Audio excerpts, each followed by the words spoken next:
Welcome to the Manders Mindset podcast.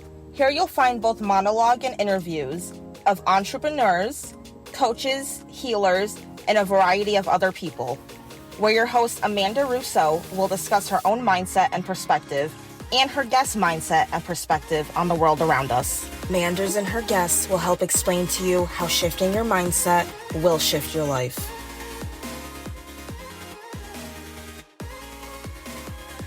Welcome back to Manders Mindset, where we explore the power of shifting your mindset to shift your life. As always, I'm your host, Amanda Russo, and I am here today with Jim Marshall. And Jim is a polymathic intellectual who has devoted over 50,000 hours to the study and practice of multiple dimensions of human potential and development.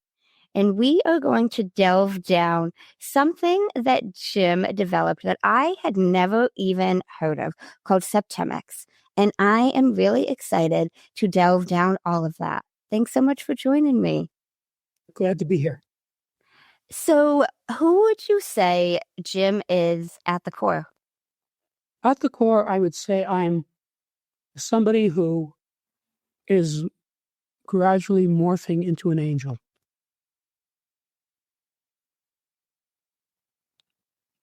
Morphing into an angel. So you haven't always been an angel? Well, James Madison famously said, if men were angels, no government would be necessary, but men are not angels. So, this has been a lifelong thing for me, and I'm looking forward to becoming a professional angel in the afterlife. So that's sort of, I meditate every day, and every day I get a little bit closer. I love that. Now, can you take us down memory lane? Tell us about your upbringing, childhood, family dynamic, however deep you want to go. The first thing I should say, just to give some context to everything else I'm going to say, is that I am the discoverer of hitherto unknown natural phenomena, which greatly aid in the understanding of people, from which I created a revolutionary practical philosophic system called Septemics, and published in the book, Septemics, Hierarchies of Human Phenomena. Now, that's like a framework for what I'm going to say now. So I have no memory whatsoever of a time in my life when I was not intensely interested in learning everything taught in every university. Now, of course, that's impossible, but the drive is there. That's who I am as a person. So I was a very diligent student. I started school at 3. And I've been engaged in education my entire life to this very day. I can still remember the first moment when I discovered that some children didn't like school. It was a great shock to me. I was at the blackboard learning division, arithmetic division, with another boy, and he said something that puzzled me. I said, wait a minute, you mean you don't like school? He said, no, I hate school. I was shocked. What a concept. You mean some children don't like school? That was like a whole new idea to me. And that really helped me understand the other kids better. Because, I went to school for 28 years and I would have gone longer, but, after a while, life catches up with you and you have other things to do. So that's, I was sort of a natural polymath. I wanted to learn everything. And so I was a very diligent student. And won scholarships, was an honor student, et cetera, et cetera.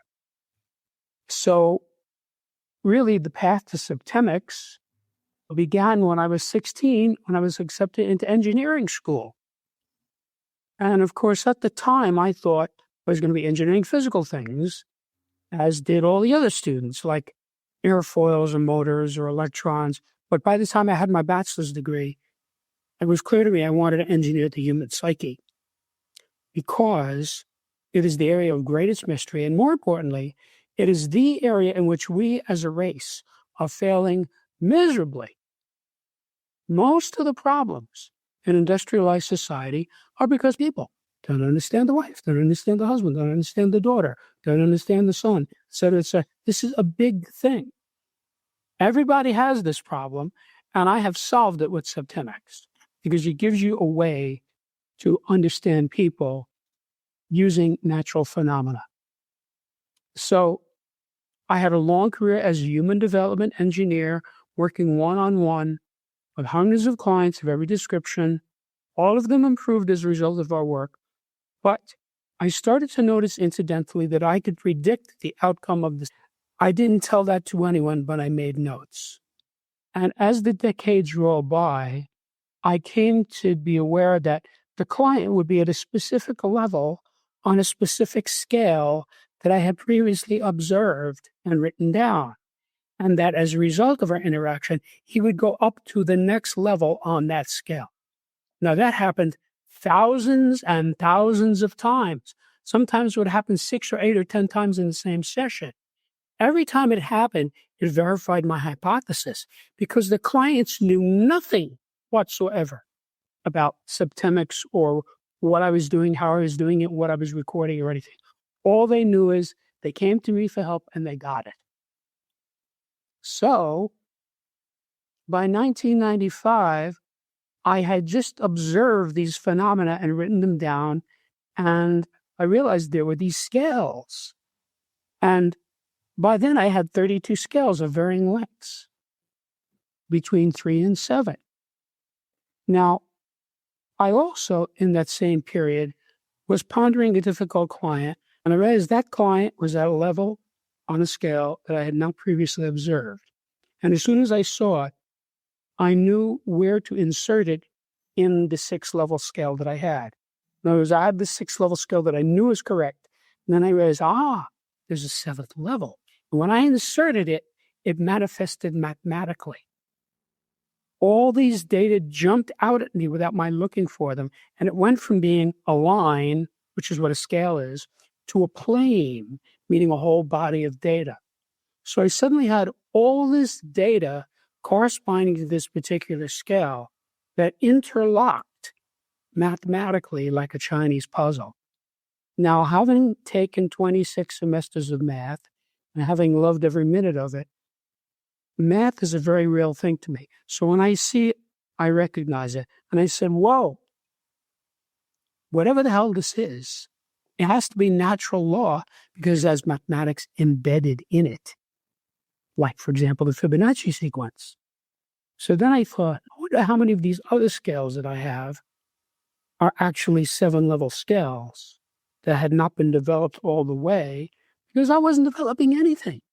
I was just helping my clients and making notes. So knowing what I was looking for, I looked at all these other scales, and in a short period of time, each of them developed into a 7-level scale. And when it did, it manifested mathematically. So now I had 32 7-level scales, all of which had mathematics embedded in them. And I said, this looks like a new subject to me. I never saw anything like this before. So my next thought was, I could go from helping people by the hundreds, which is what I had been doing as human development engineer, to helping them by the millions if I put this in a book and get it out so people can have it. So I'm going to have to write a book. So the first draft was completed on December of 95, and I sent it to colleagues of mine, all of whom had graduate degrees in a variety of subjects. And they all responded very positively. They had different responses, but distinctly positive responses. And that told me this is exactly what I think it is, which is a new subject that could really help people. And I then spent the next 25 years of my life working on the book. Because first I had to discover the phenomena itself. I would see these things and I would write them down. Then I would see it again, see?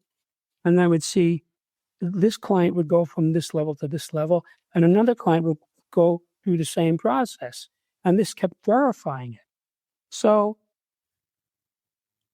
after I had the data, then I had to take that data and use it to craft a philosophical system. So I was going from science, which is discovering new phenomena, new natural phenomena, to engineering, which is creating something that works. That took 20 years.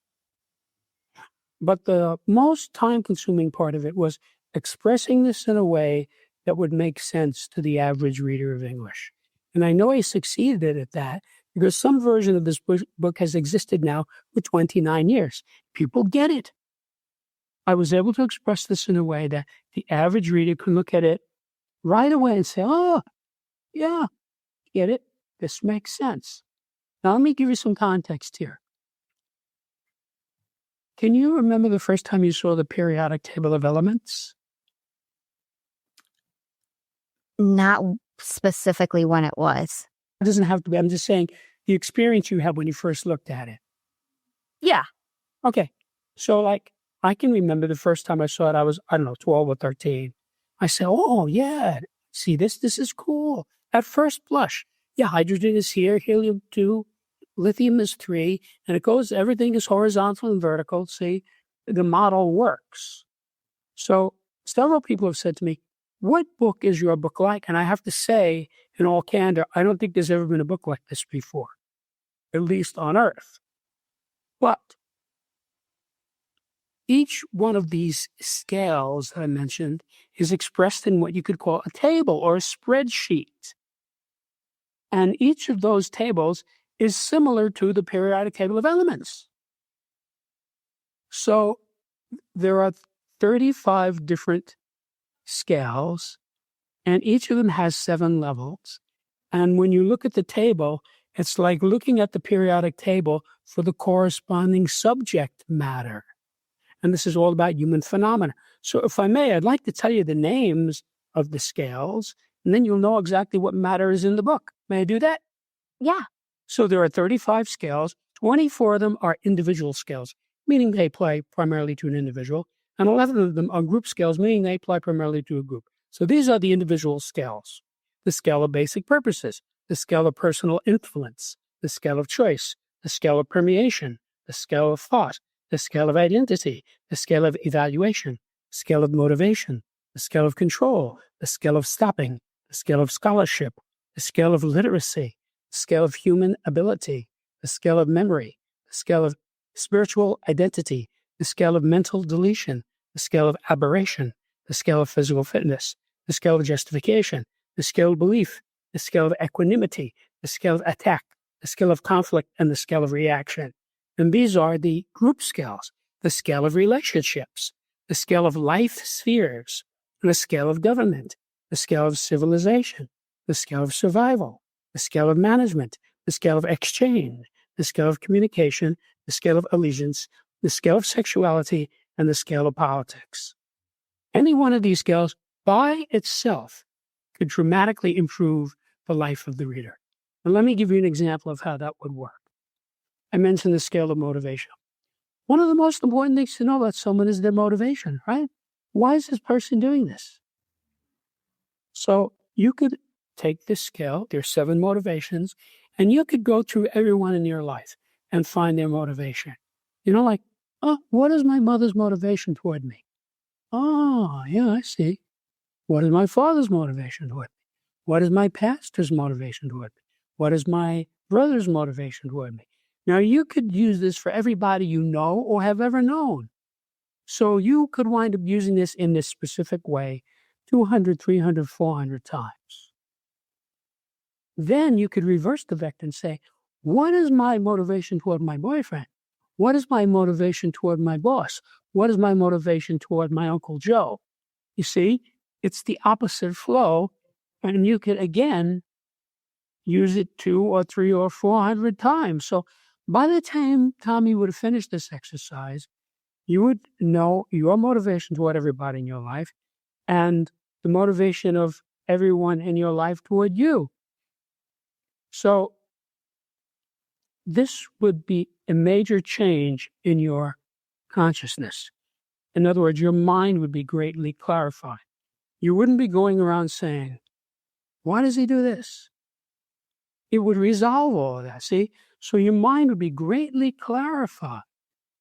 And your relationship with all those people would be better because you understand them better.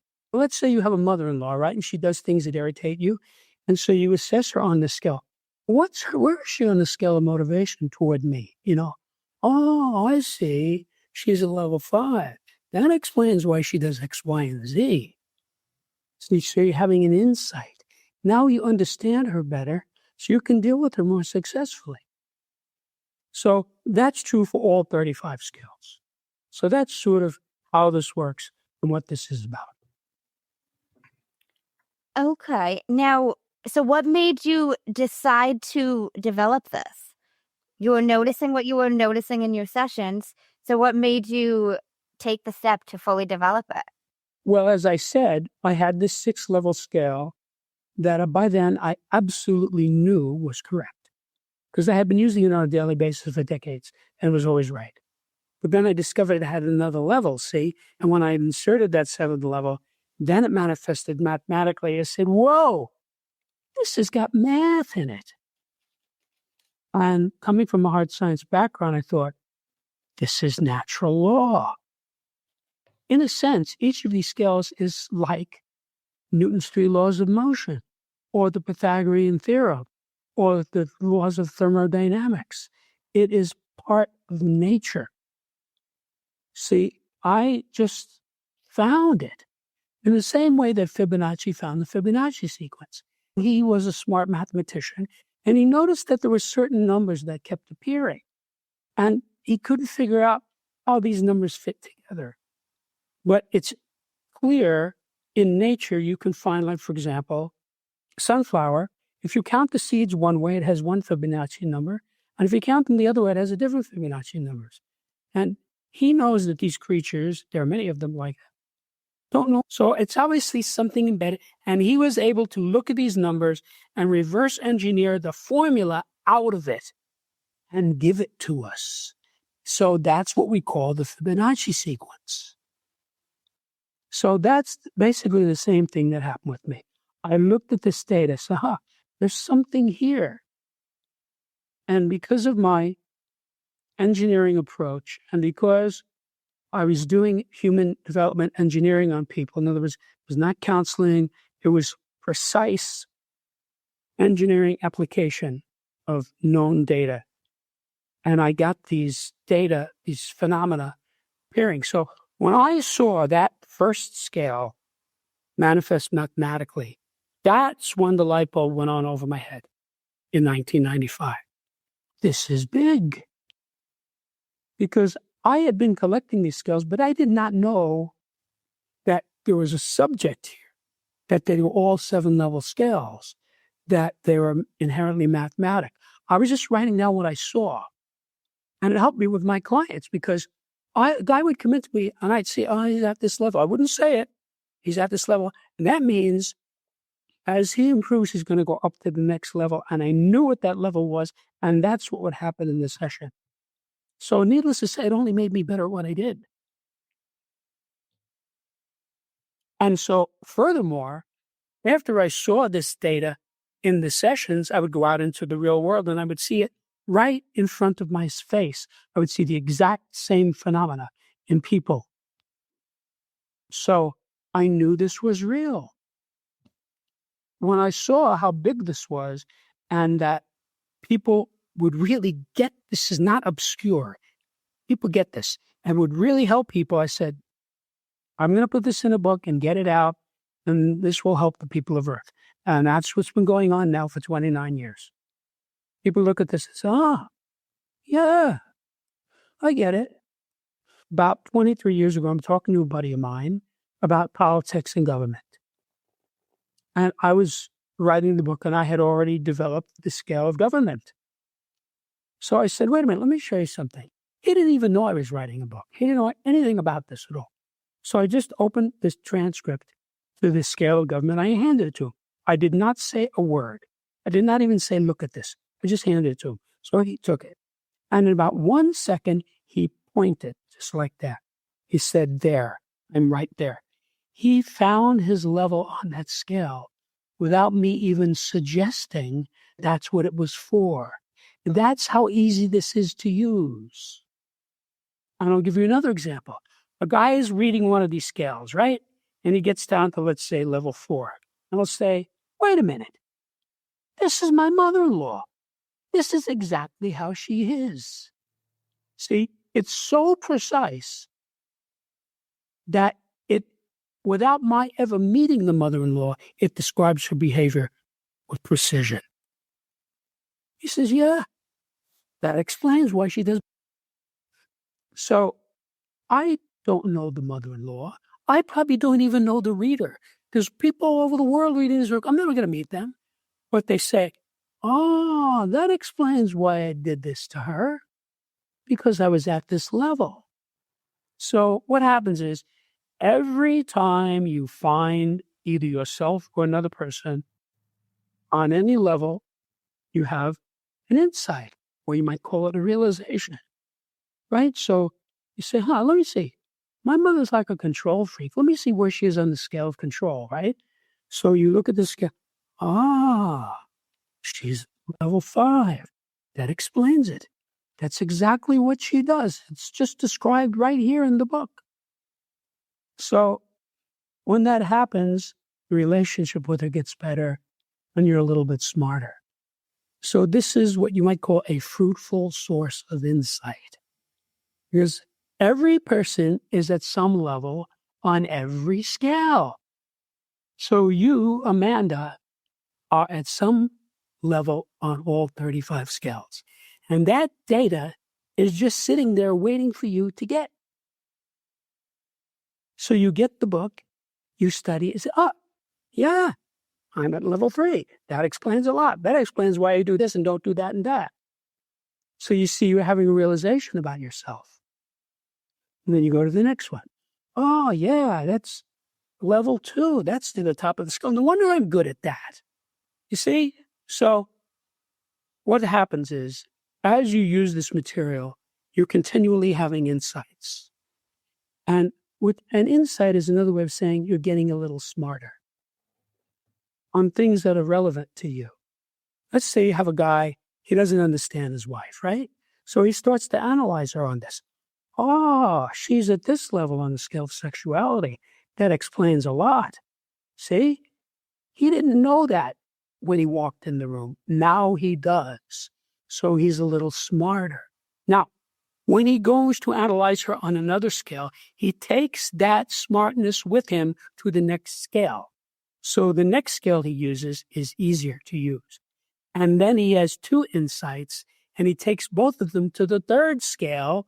So what happens here is, as you use this, you have insights, you're getting smarter. The smarter you get, the easier it is to use. The easier it is to use, the more you use it, and the more you use it, the smarter you get. So this will have the result of just lifting you up in your life to where you understand all the people around you much better, including yourself. Can we backtrack a tad? You mentioned briefly about how you didn't understand how other kids didn't like school. Now, I'm just curious in terms of like your upbringing. Did your parents do a lot of schoolwork with you prior to going to school? My parents ignored me completely. I was the type of kid, like, I'm sure they told me when I was 3 years old, before you come to the table, wash your hands. And that was it. They never had to tell me again. Every time before I went to the table, I washed my hands. And I'm still doing it now. So I was like what you might call a low maintenance kid. Because I did whatever I was told. My father said, go do that. I did it. And that actually helped me in my studies, having won scholarships and being an honor student and all that. People say, oh, you must be very smart. I say, no, it's just because I'm very conscientious. I did every homework assignment. I was that irritating kid who not only did all the homework assignments, I would do the extra credit projects. So sometimes my grade would be over 100. My grade in physics one semester was 104 because he would give a quiz every week and I got every answer perfect on every quiz. And then he would give bonus questions and I would get those right too. So I figured, well, he'll probably just give me 100. I don't think he's going to give me 104. So the card comes out and he gives me a 99. So I asked him, my average was 104. Why did you give me a 99? He said, because nobody gets 100 in my class. Dopey answer, authoritarian answer. But I don't even know if their system was set up to accept a 3-digit number, because it was computerized. Maybe it only took 2-digit numbers because that's normally what you had. So anyway, so that's just who I was as a person, and not only would I study what I was supposed to study in school, but then I would study on the outside. Like I started reading books seriously when I was 10 years old. And the reason 10, because the local public library, you could not get a card until you were 10. So on my 10th birthday, my sister, who was older than I, took me to the library to get a card. And I can still remember the 2 books that I took out. This was like a passion for me. And so you were only allowed to have the books for 21 days. So on the 21st day, I was back at the library to get more books. Obviously, this is before the internet. So I would be doing all my homework and then I would go and read a book. But, a lot of kids did not like me, but the teachers liked me because I was like, what they wanted. Everything was done on time. I would ask penetrating questions, interesting questions that the teachers liked to answer. So that was who I was when I was growing up, And so I went from there into a career as a human development engineer, and I brought all this education with me. So that's where I was able to help a lot of people. Now, you say the teachers liked you, but the kids didn't. That's right. How was that?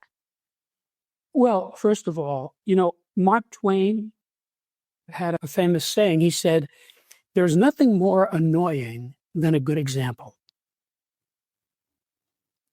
So I was annoying to the other kids. See, not only was I an A student, I was an altar boy for 4 years. I was a serious athlete, from when I was 10, I was playing organized sports. I was also a pretty good musician.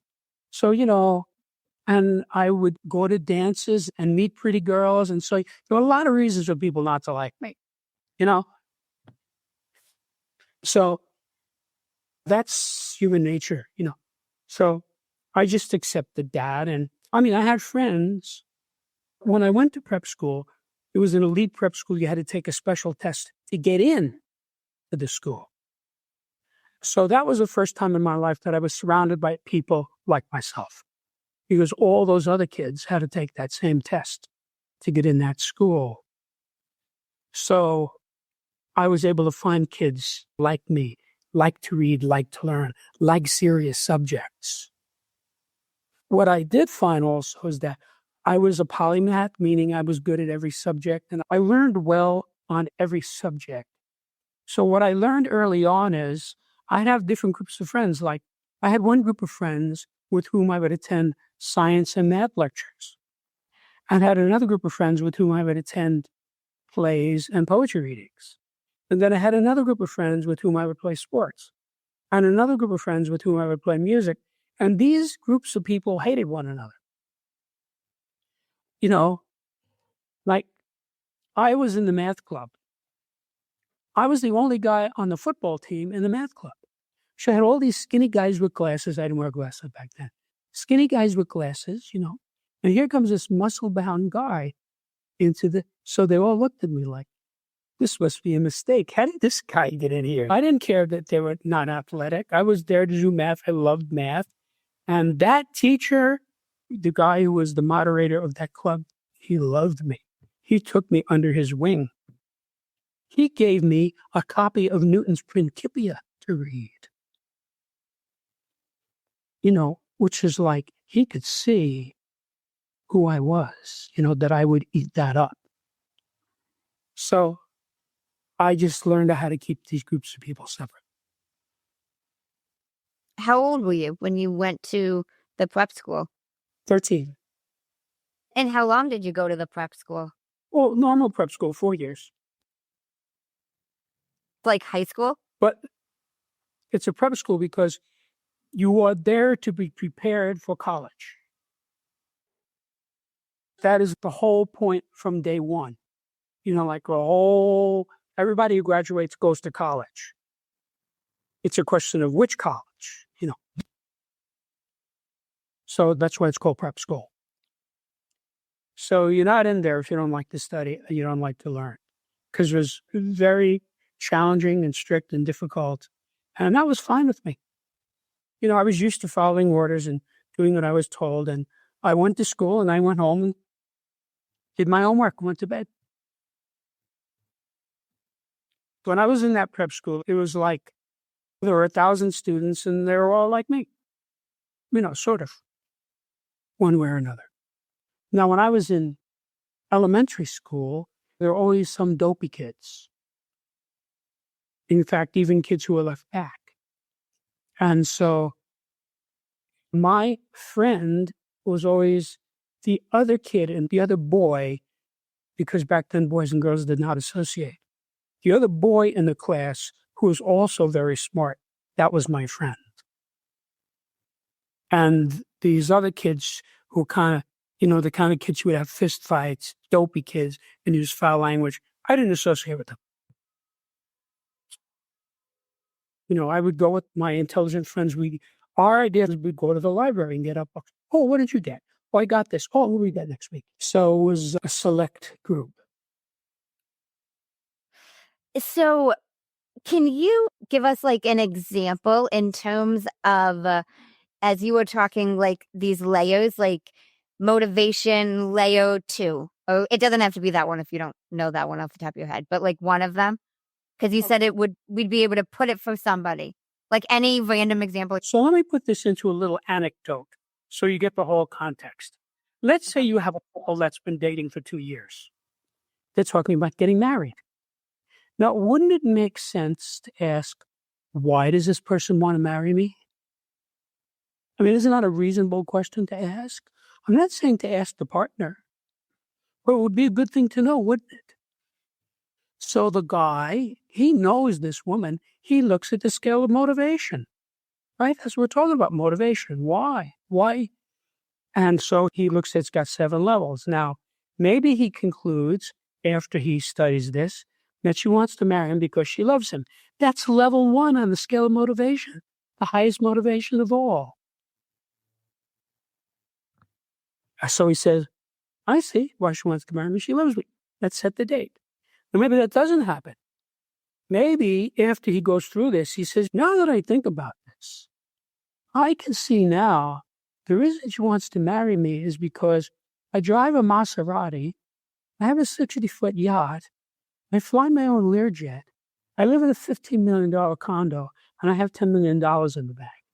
That's a different motivation. That's level 4, money motivation. I'm not knocking it. I'm just saying it's level 4. So now, after he has that realization, what he does with it is up to him. That's not for me to say. He might say, okay, she wants to marry me for my money, but she's really a great person and she's beautiful and she's the best woman I have found. I'm going to marry her anyway. That could happen. But that might not happen. He might also say, this woman is a gold digger. I don't want to marry a gold digger. I want to marry somebody who loves me for myself and breaks up with her. Now, you might think in that latter case that he'd be upset about this, and you would be wrong. He would not. Because remember, every time you find a level, it's a positive experience. It's an insight. Now I see why Betty did X, Y, and Z. See? So he's not going to be upset about it. He would be relieved. He would say, thank you, Amanda, for showing me this because I dodged a bullet. Now, did you ever notice how many elderly, unattractive men have beautiful young wives? Right? There's lots of them. Sometimes I look at a couple and I see, how could this be? This is a dumpy-looking guy. It looks like he never lifted weights in his life. His hair is gray. He's overweight. And he's married to this Miss Texas, How does that work? I'll tell you how it works. Miss Texas gets a diamond necklace, a diamond ring, a mink coat, a Corvette, and a credit card. So she has everything she wants. the elderly, unattractive guy gets Miss Texas for a wife. So, see, it works for them. See? She comes to me, she says, honey, I want to go to Vegas for the weekend. He says, okay, here's $5,000, have a good time. He doesn't care. And when she comes back on Monday, he gets rewarded because he was generous. So, see, for them it works. So there's no judgment in any of this. It's just seeing what's there. Now, let me tell you what I mean by seeing what's there. Let's say you were to invite me to your home to see your garden. I don't even know if you have a garden, but if you do, you might say, Jim, come and look at my garden. Okay. So I go into Amanda's garden and I see hydrangeas, tulips, roses, chrysanthemums, irises, peonies, forget-me-nots, etc., etc. Now, the reason I can analyze it like that is I know a lot about flowers. I've been involved in gardening since I was a little boy. So I can analyze it that way. And if you want, I could assist you. I could say, these need a little fertilizer, these don't. These need to be in the shade, these need to be in the sun, et cetera, because I know about flowers.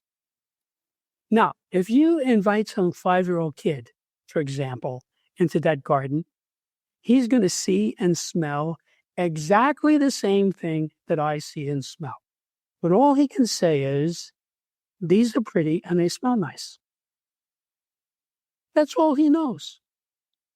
He doesn't know the word hydrangea or iris. Now, most people, and I mean adults, are like that little kid about people. They don't know what they're looking at. And that's why more than 50% of the adults in the United States are not married. And of the ones who are married, more than 50% of them get divorced. So obviously, in all those cases, they did not understand what they were getting themselves into. Or they could not penetrate the personality enough to see, this is the girl for me, or whatever. See? And this book solves that because it gives you 35 axes across which to evaluate a person. This is really useful. So let's say, look, most people have kids, and most kids have trouble in school, right? So dad sees that Junior is having trouble in school. Well, this book has a scale of scholarship, which tells you how to become a better scholar. So he says, Junior, come over here, look at this. And he opens it up and puts it in front of the kid's face. So Junior looks at this and he says, you mean there's a scale of scholarship? Dad says, yes. Where are you on the scale? Now, I guarantee you, Junior is going to want to know that because he's having trouble in school. So he looks at it, and in a matter of seconds, 20, 25, 30 seconds, he will find a bracket. He'll say something like, well, I can see right away, I definitely am not at 1, 2, or 3, because that's the top of the scale, and I have a lot of trouble with this. So you see, he just got it down to 4. So the dad says, go ahead and read it, and then you can get it exactly. So he reads it. The dad can help him as a tutor. And he comes back and says, well, now that I looked at this, I can see I'm at level 5. That's not so great. That's near the bottom. No wonder I'm having a lot of trouble. That explains why I have some very specific realization, because he found the right level. And then dad says, we can move you up to the next level, and then you will be a better scholar. He says, you can? Dad says, yeah, it tells you in the book how to do that. So dad and the kid work together using this chapter. And they follow the instructions that I give. And the next report card, instead of him getting C's and D's, he's getting B's and C's. And all this was done without spending any more money, without hiring a tutor, without sending him to remedial classes, without invalidating the kid, etc. This is a very positive experience. The kid just gets better at it. So this is like a perfect example of how to use this in a practical way to help somebody. Now, question, could someone be on two different levels? You mean on the same scale at the same time? Yeah. No. Let me explain something. There are general scales and specific scales. The specific scales have to have a context. So before we talked about motivation, right? What is my motivation toward my boss? That's one context. What is my motivation toward my father? That's a different context, see? So you might have one answer for your boss and a different answer for your dad, but it's a different context. So it's not really the same scale, using it on something different. But at any given point in time, you can only be at one level. So, for example, the woman couldn't marry the guy for love and for money? It couldn't be both? Well, that could be part of it, but there is going to be an overriding factor. In other words, generally, this is not black and white. It's shades of gray. So here's the thing.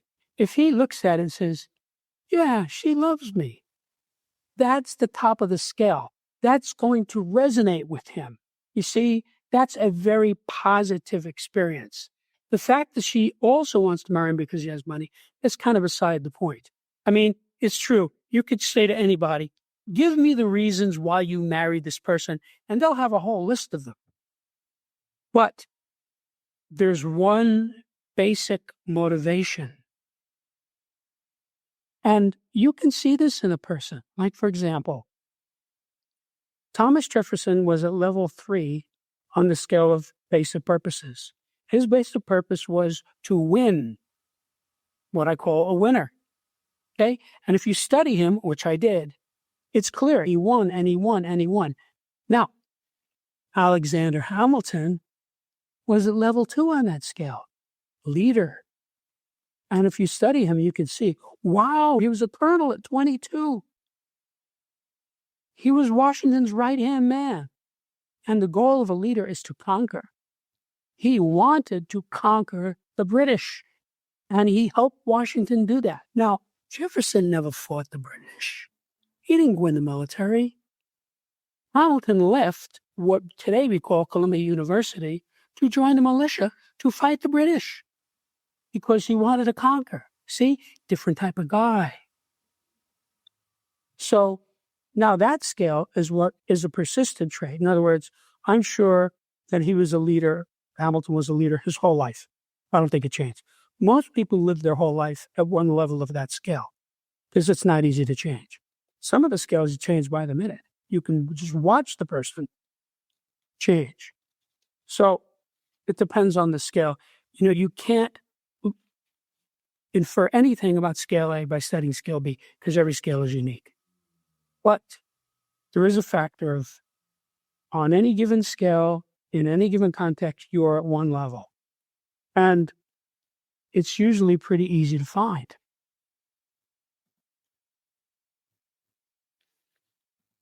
You see, if she loves him, the fact that he has money, that's just gravy, see? That's like the cherry on the cake. That's not the cake. See? So she's not going to be focusing on that. She's focusing on the fact that she loves this guy. Because, you know, when that happens to you, you feel something about it. It's a strong motivation.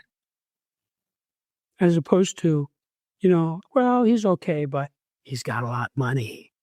And I'm sure there are many people who conceal how much money they have, especially in dating, because they want to find somebody who likes them for themselves and not come after them for their money. You know, there's a certain type of woman who meet a guy and say, what kind of a car do you have? And if he says a Corvette, she says, let's take a ride in it. If he says a Volkswagen, she says, see you later. That's somebody who's money motivated. Or that could even be status motivated, which is level 3. She wants the status. Oh yeah, my husband is the president of a corporation. See, that's status. It's level 3. It's not quite money. So there are these 7 levels, and that's true for all the scales. And now you said some scales can change by the minute and some are hard to change. Can you give us an example of like one that can change easy or like by the minute? The scale of evaluation. Everybody enters that scale at level 4, which is neutral. In other words, you're neutral about this thing. And then you either go up or down. You either go from 4 up to 3 if you like it, or down to level 5 if you don't like it. So let's say friend Joe, and you say, Joe, I have 2 tickets to a polo match. Would you like to go? He says, I don't know anything about polo. I've never been to a polo match. You say, that's all right. It's fun. You'll get to see it. He says, okay. So he goes, right? Because he's your friend. So you get to the polo match, right? So he doesn't know anything. He doesn't know the rules. He doesn't know anybody's name. He doesn't know anything. He doesn't even know what a string of polis is. So he goes in there and he's watching, So after 15 minutes, you say to him, how do you like this, right? Now, he might say, yeah, I could see why a lot of people would like this. This is exciting. This looks like these guys are having a lot of fun. I'd like to try this myself. See, he went up from level 4 to level 3. But that might not happen. He might say to you, you say, how do you like this? He might say, why would anybody want to watch this? This is boring. Let's go to a movie. See, he went down to level 5. Now, he might continue to go down or go up. You see? So if you ask a person about, let's say, you have a guy who's, a lot of people used to be what they call deadheads, big fans of the Grateful Dead. Most of those people are deceased by now, but there was a big thing for many years, deadheads, and they would go to, they loved the Grateful Dead. So that was like, they were high on the scale of evaluation. A lot of other people did not like the Grateful Dead. I saw the Grateful Dead twice. The first time, I fell asleep, literally. You. On the second time, I left. Why would anybody want to watch this? Well, I could see why people want to see Cream or Hendrix or Zeppelin, but Grateful Dead? What's the thing here? So I went down the scale of evaluation when I saw them. So that happens all the time. A guy turns on a certain TV show, he watches it for 10 minutes, he says, I don't want to watch this. He went down a level. See, when he turned it on, he was neutral. He didn't know anything about it. He didn't even know the name of the show, right? Just comes on. He says, this is stupid. He turns it off. He went down a level. So that could happen in minutes. I find now, I like to watch old movies online. So, I'll find some movie. Very often, they don't tell you the name of the movie, what year it was. So I put it on, And after 3 minutes, I say, I'm not watching this movie. It's a dopey movie. I turn it off. So I went down on the scale of evaluation. Other times, I put on a movie, and after 3 minutes, I say, oh, this is a cool movie. Humphrey Bogart, Sidney Greenstreet, all these great actors. See, I went up a level for that movie. So that's what I call a volatile scale. Some scales, that is an extremely volatile scale. And then you have other scales like the scale of basic purposes. Most people never change on that scale. They spend their whole lives at one level. Basic purposes? What is that scale? Well, everybody has one of 7 basic purposes. And it really defines your life. When you find your level on that scale, it is a life-changing moment. Because what happens is you find your basic purpose. And it explains your whole life. Oh, that explains why I did this and I didn't do that. Because my basic purpose is this thing. See, even though you weren't aware of it. Now you're... So what you do is you throw out the other 6 levels. You say, that's not for me. You see, Jefferson hated Hamilton. Anybody who studied American history knows that.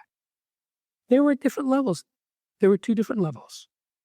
So Jefferson could not appreciate Hamilton's motivation, the fact that Hamilton was willing to risk his life as a young man. Eventually, Hamilton was murdered by a political opponent. That's what happens to leaders. Martin Luther King was a leader. Leaders get killed or something else like that. Whereas Jefferson, he lived to be an old man. It wasn't like that. It's a different type of person. So would you say Septemics applies to everyone? Absolutely. Every person on earth is at some level on every scale.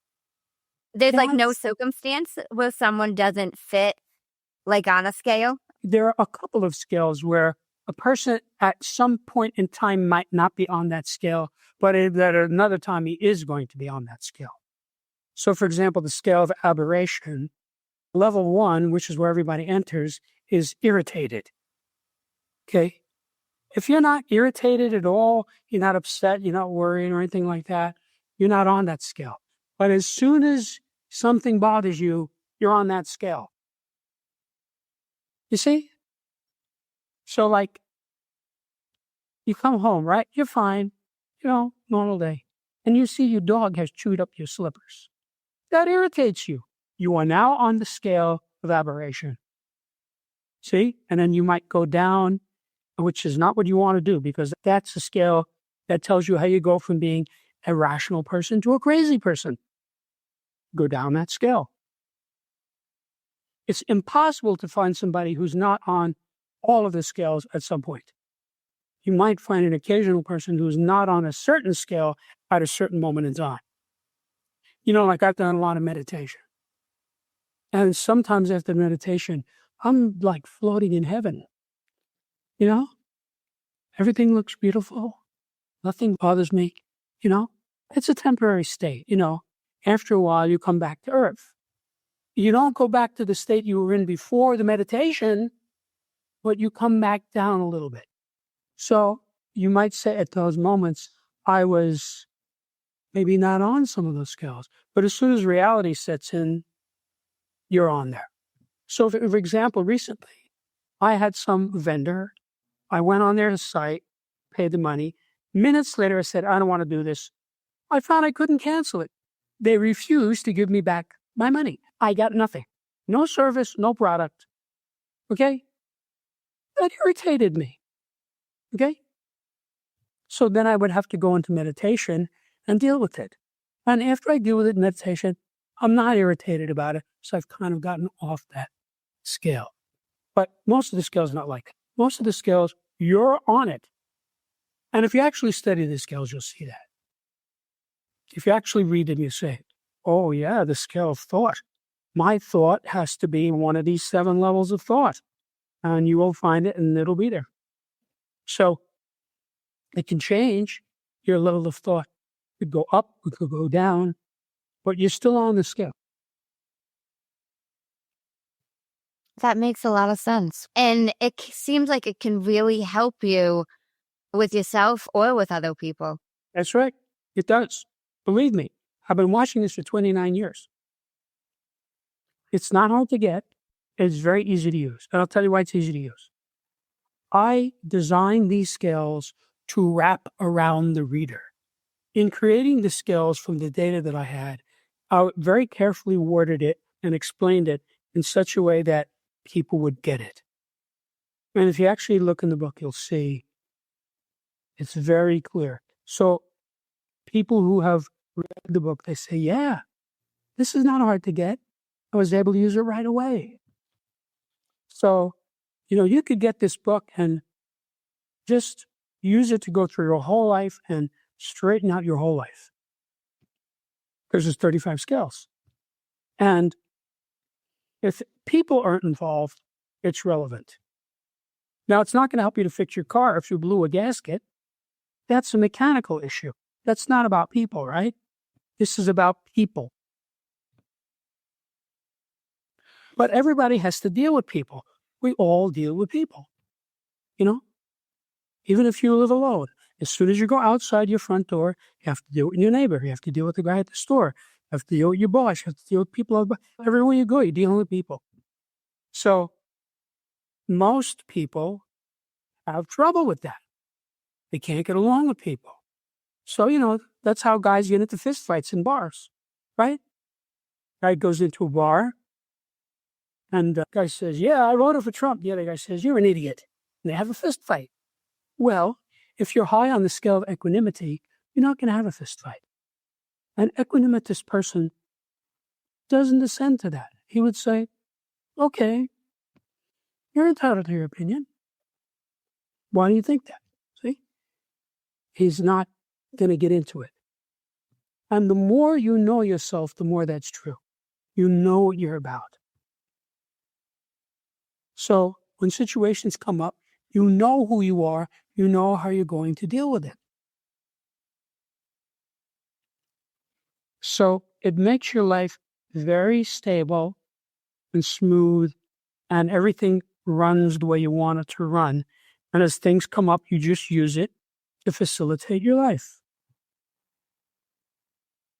I'm sure this is something that has helped a lot of people. I am definitely going to read it. I am definitely going to dive into it. Well, thank you so much for speaking with me. I really appreciate it. My pleasure. Where can listeners connect with you? Well, I invite your listeners to go to my website, which is septemics.com. You can see what many readers have said about it, what many journalists have written about it. You can read sections of the book itself. And there's even a pre-recorded 15-minute introduction to Septemics that explains it to a new person. So it's obviously free, and you get all the data about it. And people get this. They get it. And I'll tell you, if you can read English reasonably well, and you want to improve yourself for others, this book is for you.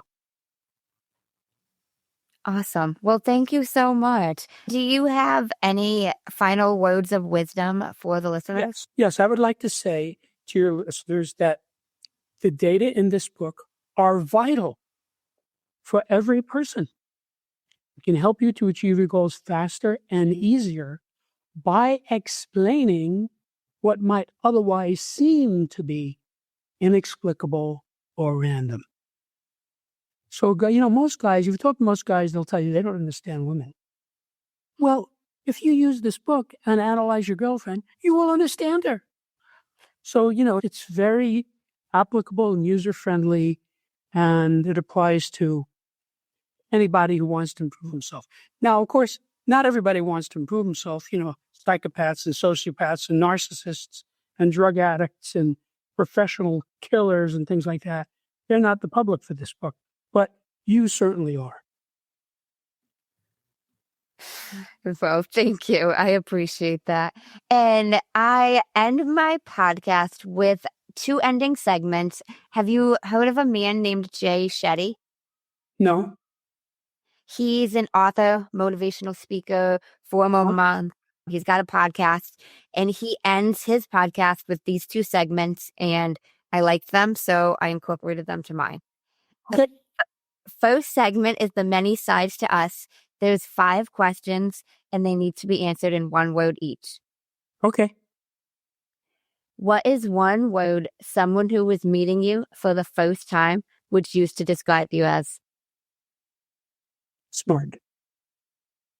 What is 1 word that someone who knows you extremely well would use to describe you as?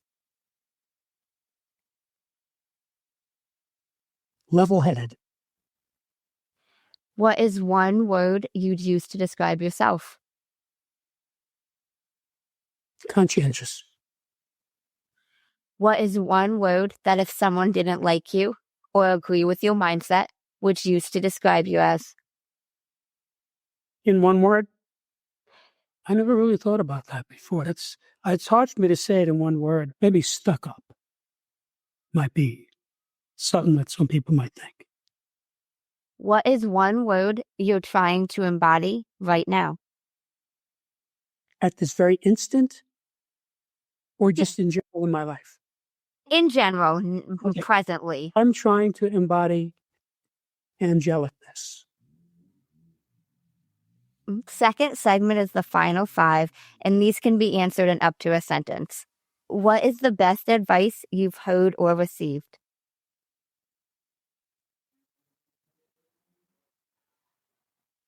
Mind your own business. Why is that the best advice? Because people get into trouble when they don't mind their own business. You know, that guy Daniel Penny who was on the subway, and there was a crazy guy there threatening to kill everybody, and he subdued him. They charged him. He had to go through a trial. Now, he was acquitted, but still, if he had minded his own business, he wouldn't have had all that trouble. You know, Alexis de Tocqueville, 19th century philosopher, said something to the effect that the main reason that people get in trouble is they're not willing to just stay in their homes. And that's kind of the same thing. What is the worst advice you've heard or received? The worst advice, oh boy. That's an ugly thought. Probably my mother encouraged me to be with a certain woman, you know, and it turned out to be a train wreck. So that was like the worst advice I ever got. What is something that you used to value that you no longer value? I guess I would say sugary foods. You know, I don't eat sugar at all, and that was something I used to do before I learned not to do it. If you could describe what you would want your legacy to be, if someone was reading it, what would you want it to say? That I helped the people of Earth to lead better lives through my book. If you could create one law in the world that everyone had to follow, what would it be? And I want to know why. Could this be something somebody else thought of, or do I have to come up with a new one? It's supposed to be a new one, not a law that already exists. Do not penalize people for being productive. And why would that be the law? So that productive people are not stopped from being productive. How are they penalized now for being productive? Well, it's wall to wall. It's everywhere you go. Like, for example, if you're really good at something, you get well paid for it, your taxes go up. You're being penalized. You know, my son complains to me. He's a brilliant designer, and he makes a lot of money, and they take a lot of it away from him. I have a lot of people say, why am I killing myself like this? They're only going to take it away anyway. I mean, you know, anybody who's really good is going to wind up paying 50% in taxes. So that's penalizing people for being productive. I mean, the federal government has been going after Elon Musk for some time now. He's like the most productive guy I can think of. And, you know, he tells all kinds of stories about absolutely idiotic things that he has to put up with from the government. Stupid rules that don't even make any sense. And that's really a good example of a productive person who is continually hampered by people punishing him for being productive. I get what you mean. Well, thank you again for speaking with me. I really appreciate it. Thanks, Amanda. It was great to meet you. You as well. And thank you guys for tuning in to another episode of Manders Mindset.